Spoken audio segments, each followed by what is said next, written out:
Let's go to our Southeast Asia correspondent, Mazoe Ford. Mazoe, things seem to be getting fairly tense in Bangkok. What happened over the course of the day? Well, good evening, Bev. The anti-government protesters actually brought their rally forward by 6 hours and started quite early this morning because they'd heard that some royalists, different camps of royalists, were going to try and block their route. What they were going to do and what they did later in the day was march from the Democracy Monument up to Government House, demanding that Prayut Chan-o-cha, the Prime Minister of Thailand, resign, that the Constitution be rewritten, that there would be an end to the harassment of opposition activists, and also for the monarchy to be reformed, which breaks a long-standing taboo in Thailand. Most people see the monarchy there as a revered institution, and that these protesters and this growing protest movement is talking about it even more has concerned them. So as the protesters marched up towards the Government House, there was also the arrival of more and more royalist groups and security forces dressed in the royal colour yellow. Police did a pretty good job of keeping the opposing groups apart. However, there were a few scuffles, a few punches thrown and some objects thrown as well. But for the most part, it hasn't descended into the violence that people feared, that people saw during street violence leading up to that 2014 coup, Bev. Indeed.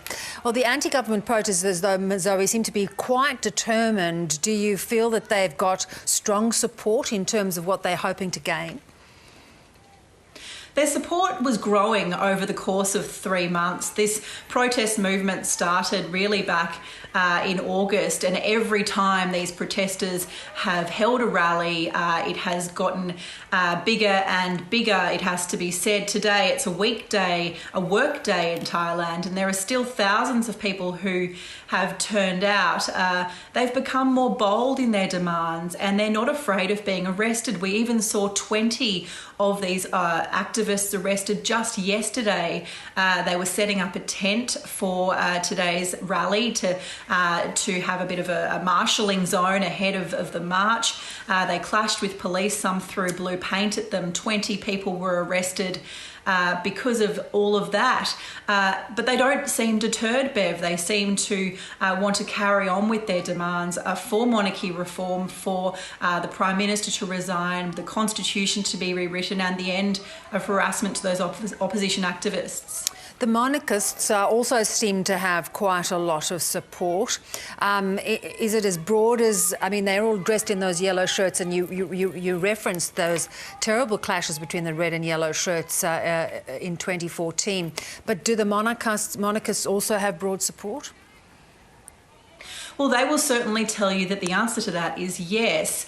There are 70 million people in Thailand, and there might be tens of thousands of protesters, but whereas the rest of Thailand, people who support the monarchy would tell you, we spoke to some royalists earlier in the week who said that opinion polls indicate that while the support for the activists has certainly grown, it is not yet representative of the majority view in Thailand.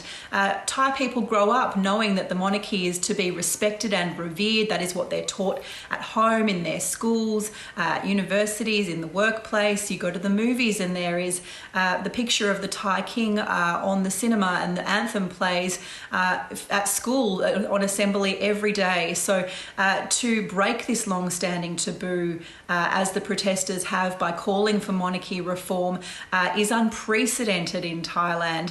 And the royalists say that it is insulting to the monarchy, and they want the government to prosecute particularly these protest leaders, but to keep a very close eye on their movement. Good to talk, Mazoe. Thank you very much.